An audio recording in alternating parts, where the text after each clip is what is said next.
Hi, thanks for joining me. Over the next few videos, I'm going to be making solution videos to the second round of the Imperial College Maths Competition from 2021. So I actually made solution videos for the first round back in December, and now I'm going to make solution videos for the second round. I'll leave a link in the description below to the website where you can find more details about the competition. So today I'm going to be stating and providing a solution for problem 1. Tomorrow I'll do problem 2, the next day problem 3, and then the next day problem 4. And I'll leave a playlist in the link in the description below where you can find video solutions for all the problems. Anyway, let's get stuck into the first problem. We have S to be this set here, 1, 2, 3, all the way up to 10, so the positive integers 1 through 10. And we say that a set of sets T is union closed if for all A and B in T, so all sets A and B in T, the union of A and B is also in T. We want to show that the number of union closed sets T is less than 2 to the power of 1023, where the sets T are subsets of S. Okay, so I've just given an example of a union closed set here. So this set T is just the set of sets. So the first element is the singleton set 1. The second element is the singleton set 2. And the third element is the set 1, 2. And you can clearly see if you take the union of any two elements here, you're going to get another element in this set. So if you do the union of this set and this set, that's just going to give you this set. If you do the union of this set and this set, you're just going to get this set. And if you do the union of this set and this set, you're also going to get that set. This here is an example of a set that isn't union closed, because of course if you do the union of 1, 2, you're going to get the set 1, 2, like so. But clearly that's not in T tilde. Okay, so this is not union closed, this is union closed, and we want to find or show that the number of union closed sets T is less than 2 to the power of 1023, where the sets in T are subsets of S. Okay, so if you want to have a go at this problem, pause the video now and give it a go for yourself, and I'm going to jump straight into a solution.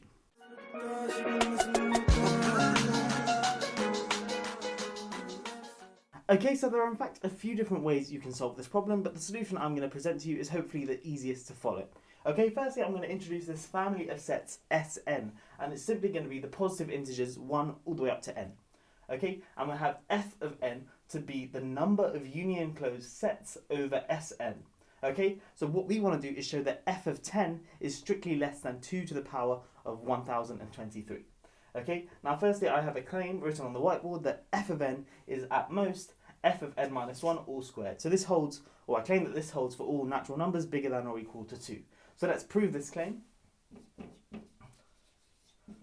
Okay, so the way we're going to do this is firstly just consider any arbitrary union closed set in Sn. So let T be a union closed set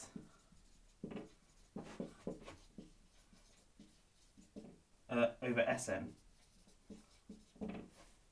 Okay, now what we're going to do is just introduce two new sets, A and B, and they're going to be disjoint, and their union is going to give me T.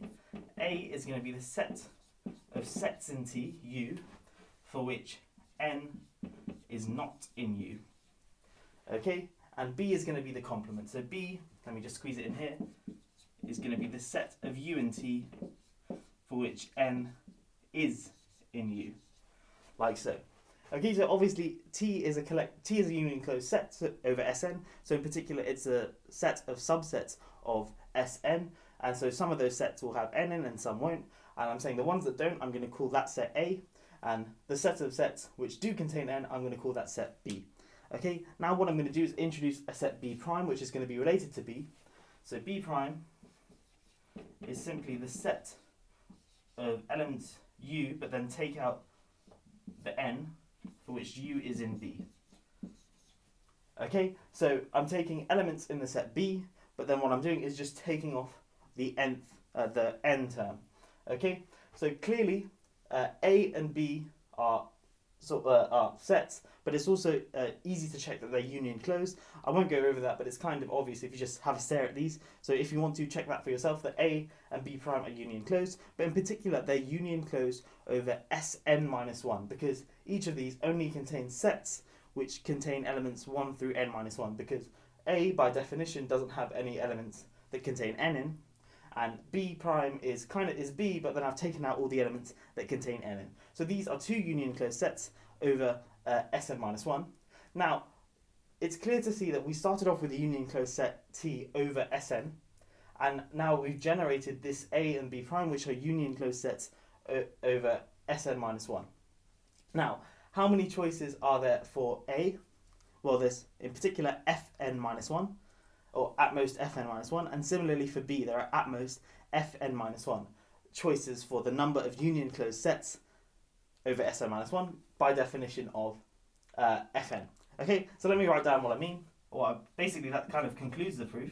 So I can claim that this implies that Fn is less than or equal to Fn minus 1 squared, because for any union closed set T, there exists a unique A and B prime, quite clearly they're unique, such that you can essentially get T from these two sets here.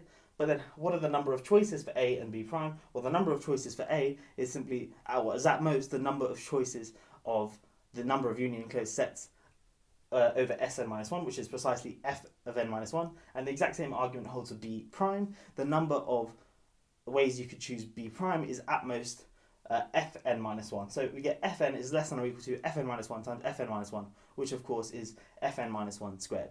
So that kind of proves our inequality. Now what I'm going to do is show that this implies that f of 10 is strictly less than 2 to the power of 1023. Okay, so we just showed that f of n is at most f of n minus 1 all squared, and what we want to do is show that f of 10 is at most 2 to the power of 1023.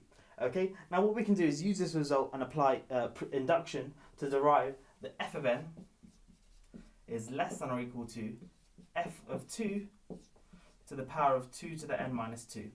Okay, so if you want, I'll let you check that for yourself, just to derive this result using that one inductively, but hopefully it's quite clear how we get from there to there. So this guy holds, so we can use this now. This directly implies that f of 10 is less than or equal to f of 2 to the power of 2 to the 10 minus 2, which is 2 to the 8, which is 256. So we can just write 256 in there, like so. But obviously we need to now know some information about f of 2. But remember what f of 2 is. It's simply the number of union closed sets over S2. But in particular, it's a set of the number of union. A union closed set is simply a set of subsets. So that means that the number of union closed sets over S2 is going to be less than or equal to the number of sets of subsets of S2. Okay. So in other words, we have that f of 2 is certainly at most the number of subsets of the number of sets of subsets of S2. Okay, so this sort of curly p here just means the power set of S2, which just means the number, the collection of subsets. Excuse me. So this guy here in the inner bracket, the P of S2 is simply the set of subsets of S2, and then this P again is simply the set of subsets of S2. So we have that f of 2 is less than or equal to this guy here, but there's a nice formula for the cardinality of the power set. It's 2 to the power of the number of elements in that set. So this thing here is 2 to the power of P of S2, but then we can apply this again. So this is equal to 2 to the cardinality of S2, but S2 is just the elements 1, 2. So this guy here is 2. So you get 2 to the 4, or 2 to the 2 squared, which is 2 to the 4, which is 16. Okay, so f of 2 is at most 16, but I claim, in fact, f of 2 is less than or equal to 14.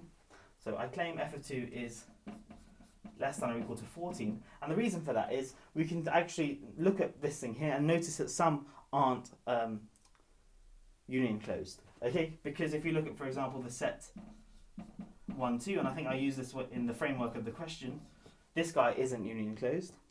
And also, I guess the set